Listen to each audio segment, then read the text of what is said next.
Hello friends, welcome back to my channel দাদার study centre. তো বন্ধুরা, আজকের ভিডিওটিতে আমার আলোচনার বিষয় হলো ফিউচার ইনডিফিনাইট টেন্সের নেগেটিভ সেন্টেন্স নিয়ে আলোচনা করব। তো বন্ধুরা ফিউচার ইনডিফিনাইট টেন্সের নেগেটিভ সেন্টেন্স নিয়ে আলোচনা করব। তো চলো বন্ধুরা, শুরু করছি। তো বন্ধুরা, ফিউচার ইনডিফিনাইট টেন্সের বাংলা বাক্যটিকে ইংলিশে ট্রান্সলেশন করতে গেলে প্রথমে কি বসাতে হবে না, প্রথমে সাবজেক্ট, এরপর শ্যাল বা উইলের মধ্যে যে কোনো একটি বসবে, এরপর নট বসবে, এরপর ভার্বের ফার্স্ট ফর্ম বসবে, এরপর অবজেক্ট বসবে, এরপর আদার্স বসবে। তো চলো বন্ধুরা, যত আমরা এক্সাম্পল প্র্যাকটিস করব ব্যাপারটি তত আমাদের কাছে আরও ক্লিয়ার হয়ে যাবে। তো চলো শুরু করছি। তো বন্ধুরা, আমাদের 1 নম্বর এক্সাম্পলটি কী আছে না, চলো দেখে নিই। আমাদের 1 নম্বর এক্সাম্পলটি হলো আমি যাব না। বন্ধুরা, এই না এর জন্য কি এটা নেগেটিভ সেন্টেন্স, সেটা আমরা জানি, কারণ এর আগে যতগুলো ক্লাস করে আসছি সেটা আমি একই রকম কথা বলছি, একই রকমভাবে বুঝিয়ে আসছি যে না এর জন্য এটা নেগেটিভ সেন্টেন্স, তাই তো। দেখো, এরপর সাবজেক্ট কোনটা না, আমি, আর যাবোটা ভার্ব, তাই তো। তো নিয়ম অনুযায়ী প্রথমে সাবজেক্ট।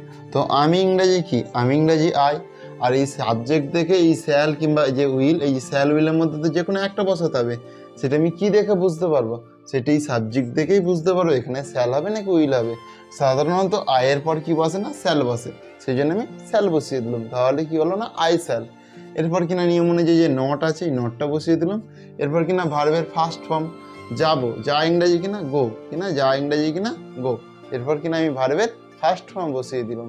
তাহলে ফাইনালি আমার বাক্যটি কি দাঁড়ালো না বন্ধুরা, ফাইনালি আমার যেটি দাঁড়ালো আই শ্যাল নট গো, তাই তো। তো প্রত্যেকে নিশ্চয়ই বন্ধুরা বুঝতে পেরেছো। তো চলো আমরা নেক্সট এক্সাম্পলে আসি। তো বন্ধুরা, আমাদের 2 নম্বর এক্সাম্পলটা কি আছে না, চলো দেখে নিই।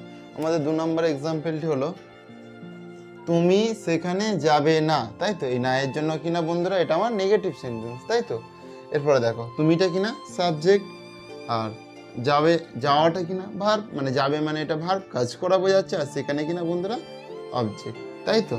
তাহলে দেখো, এখানে নিয়ম অনুযায়ী প্রথমে সাবজেক্ট বসাতে হবে। তো তো সাবজেক্ট ইংরেজি এখানে কি আছে, তুমি, তো তুমি ইংরেজি ইউ, তাহলে আমি ইউ বসিয়ে দিলাম। এই শ্যাল কিংবা উইলের মধ্যে তো যে কোনো একটা বসবে, আর সেটা কি আমাকে সাবজেক্ট দেখেই বুঝে নিতে হবে।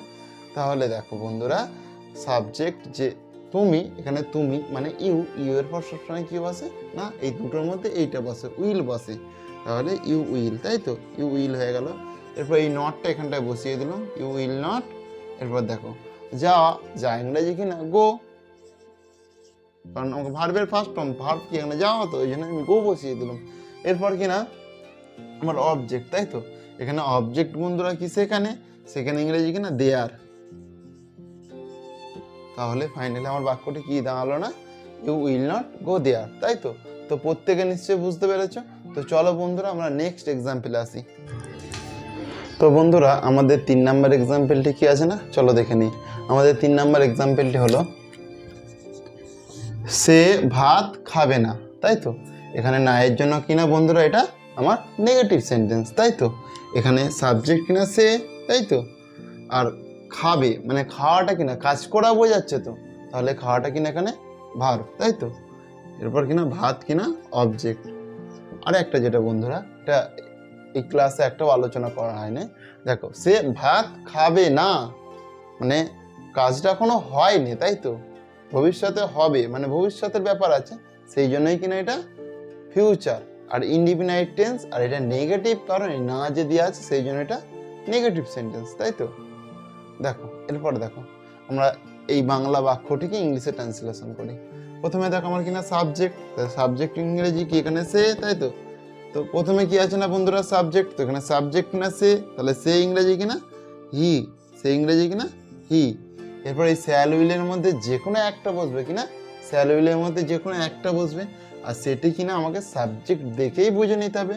তাহলে আমি সাবজেক্টটা দেখে, সাবজেক্ট কি এখানে সে মানে হি, হি এর পর কি বসে, হি উইল, হি উইল। তাহলে হি উইল হয়ে গেল, তাই তো। এরপর এই নটটা আমি এখানটায় বসিয়ে দিলাম। এরপর তাহলে কি হলো না, হি উইল নট। এরপর ভার্বের ফার্স্ট ফর্ম, ভার্ব এখানে খাওয়া, খাওয়া ইংরেজি এট কিংবা টেক, যা ইচ্ছা করা যায়, তাই তো। আমি এখানটায় টেক করলাম। এটাও করতে পারো, কোনো অসুবিধা নেই, তাই তো। এরপর কি না ভাত, এরপর কি না অবজেক্ট। তো অবজেক্ট ইংরেজি এখানে কি, অবজেক্ট এখানে ভাত, তো ভাত ইংরেজি কি রাইস, তাহলে এখানটায় রাইস লিখে দিলাম।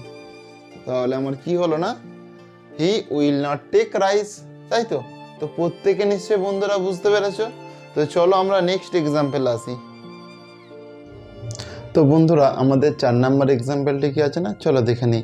আমাদের 4 নাম্বার এক্সাম্পলটি হলো আপনারা মাছ খাবেন না, কিনা এই না এর জন্য কিনা বন্ধুরা এটা আমার নেগেটিভ সেন্টেন্স। আর আপনারা মাছ খাবেন না মানে কাজটা কিনা ভবিষ্যতের, এখনো পর্যন্ত কাজটা হয়নি, তাই তো। সেই জন্য কিনা এটা ফিউচার ইনডিফিনাইট। তাহলে পুরো বাক্যটি কিনা এই না এর জন্য কি হলো না, ফিউচার ইনডিফিনাইট টেন্সের নেগেটিভ সেন্টেন্স, তাই তো। এরপর দেখো এই বাক্যটির মধ্যে কোনটা সাবজেক্ট, কোনটা ভার্ব, কোনটা অবজেক্ট, সেটা আমরা দেখে নিই। তো আপনারা কিনা এখানে আপনারা হচ্ছে এখানে সাবজেক্ট, তাই তো। আর খাবেন, খাওয়াটা কিনা এখানে কাজ করা বোঝাচ্ছে, সেই জন্য কিনা এটা ভার্ব। আর মাছটা কিনা বন্ধুরা অবজেক্ট, তাই তো। তাহলে দেখো নিয়ম অনুযায়ী প্রথমে কিনা আমার সাবজেক্ট, তো সাবজেক্ট আপনারা, তো আপনারা ইংরাজি কিনা ইউ, কিনা ইউ। আর এই শ্যাল উইলের মধ্যে তো বন্ধুরা যে কোনো আমাকে একটা বসাতে হবে, আর সেটা কিনা সাবজেক্ট দেখে আমাকে বসাতে হবে, কী হবে না এখানে, তাই তো।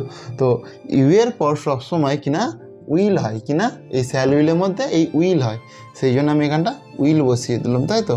তাহলে ইউ উইল হয়ে গেল। এরপর যে নটটা আছে এই নটটা আমি এখানটায় বসিয়ে দিলাম। এরপর কিনা ভার্বের ফার্স্ট ফর্ম, তো ভার্ব এখানে কি খাওয়া, খাওয়া ইংরেজি কিনা এট, তাই তো। এখানে কেউ টেকও করতে পারো, কোনো ব্যাপার নয়, দুটোই ঠিক। এরপর কিনা অবজেক্ট, তো অবজেক্ট এখানে কি বন্ধুরা না মাছ, তো মাছ ইংরেজি কিনা ফিশ। তাহলে ফাইনালি আমার বাক্যটা কি দাঁড়ালো না বন্ধুরা, you will not eat fish, তাই তো।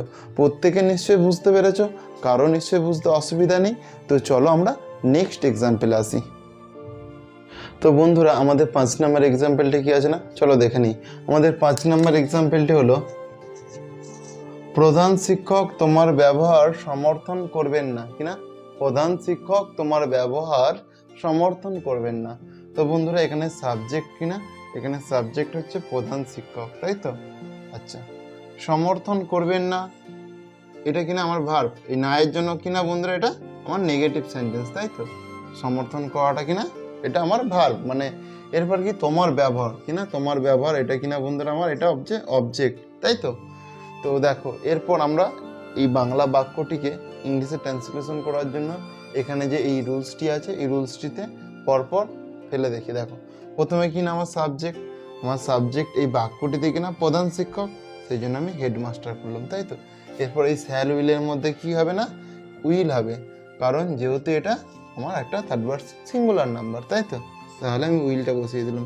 এই যে নট, এই নটটা এখানটা বসিয়ে দিলাম।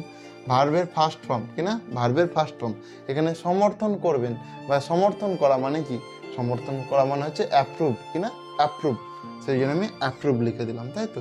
এরপর কিনা আমার অবজেক্ট, তো এই বাক্যটিতে বন্ধুরা অবজেক্ট কোনটা, তোমার ব্যবহার, সেই জন্য অফ ইয়োর কন্ডাক্ট, কিনা অফ ইয়োর কন্ডাক্ট। তাহলে আমার ফাইনালি বাক্যটি কি দাঁড়ানো, the headmaster will not approve of your conduct, তাই তো। তো প্রত্যেকে নিশ্চয়ই বন্ধুরা বুঝতে পেরেছ। তো বন্ধুরা আজকের ক্লাসটি আমি এখানেই শেষ করছি। তোমরা যদি এর আগের ক্লাসগুলি না দেখে থাকো তাহলে এখানে তার প্লেলিস্ট দেওয়া হলো, এখানে ক্লিক করে তোমরা আগের ক্লাসগুলি দেখে নাও। আর হ্যাঁ, তোমরা যদি এর পরের ক্লাসটি সবার আগে পেতে চাও তাহলে চ্যানেলটিকে সাবস্ক্রাইব করো এবং পাশে থাকা বেল আইকনটি বাজিয়ে নোটিফিকেশান অল করে দাও, তাহলে পরের ক্লাসটি সবার আগে তোমার কাছে পৌঁছে যাবে। তো গুড বাই বন্ধুরা, তোমরা প্রত্যেকে ভালো থাকো। এখানেই আমি আমার ক্লাসটি শেষ করছি।